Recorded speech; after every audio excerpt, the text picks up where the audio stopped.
बहादुर हो तो सच्चाई की राह पर बढ़ो।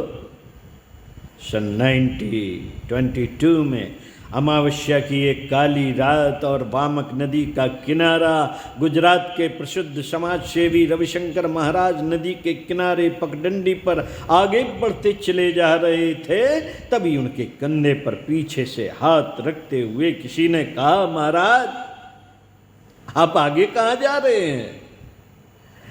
चलिए वापस लौट चलिए। महाराज ने स्वर पहचान लिया, पूछा, कौन है? पुंजा? हाँ महाराज, आगे मत जाइए, आगे खतरा है। कैसा खतरा? आगे रास्ते में बाहर बटिया छिपे हैं।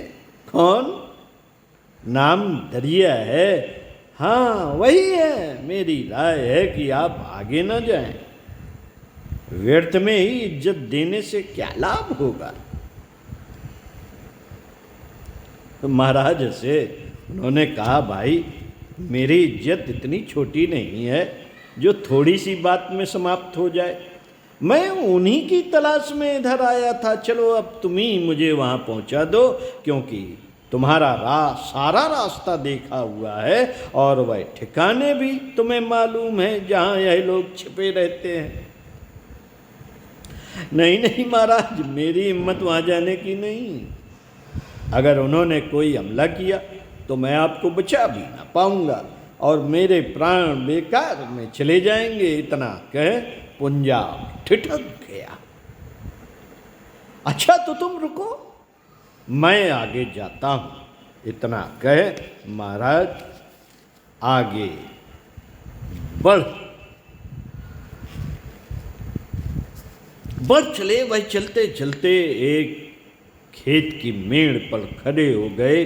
इतने में ही उन्होंने देखा कि एक व्यक्ति साफा बांधे बंदूक लिए उन्हीं की ओर बढ़ता चला आ रहा है। वह दोनों के बीच की दूरी कम रह गई तो उसने सामने बंदूक तान दी। महाराज खिलखिला कर हंस पड़े। उन्हें वारदोली सत्याग्रह का स्मरण हो आया और उनका साहस दोगुना हो गया। वे बोले, क्यों? क्या आज अकेले ही हो? तुम्हारे अन्य साथी कहाँ हैं?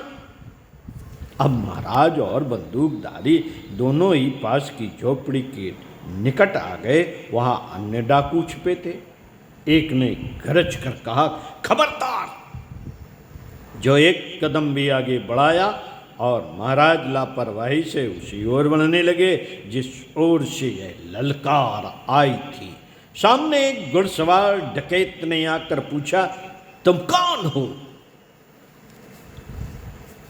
मैं गांधी की टोली का बहारवटिया हूं। आओ हम लोग बैठकर बातचीत करें। मैं तुम सबको बुलाने ही तो आया हूं। यह कहकर महाराज ने घोड़े की लगाम पकड़ने के लिए हाथ बढ़ा दिया। सब लोग उसी झोपड़ी के पास बैठ गए। महाराज ने समझाना शुरू किया, भाइयों, यदि तुमको जौहर दिखाना है तो उन अंग्रेजों को क्यों नहीं दिखाते जिन्होंने सारा देश ही तबाह कर दिया। इन गरीबों को लूटकर मर्दानगी दिखाना तो लज्जा की बात है। अब गांधी जी के नेतृत्व में शीघ्र ही आंदोलन शुरू होगा। यदि तुम में सचमुच पौरुष है तो गोली खाने चलो। गांधी जी ने तुम सबको आमंत्रित किया है। यह कहते कहते महाराज के नेत्र सजल हो गए, गला रुंध गया।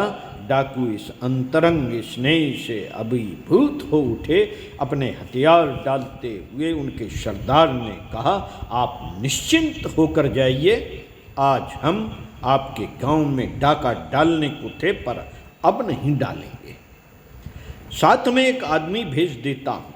महाराज ने कहा, आप मेरी चिंता न करिए, मैं अकेला ही आया था और अकेला ही चला जाऊंगा।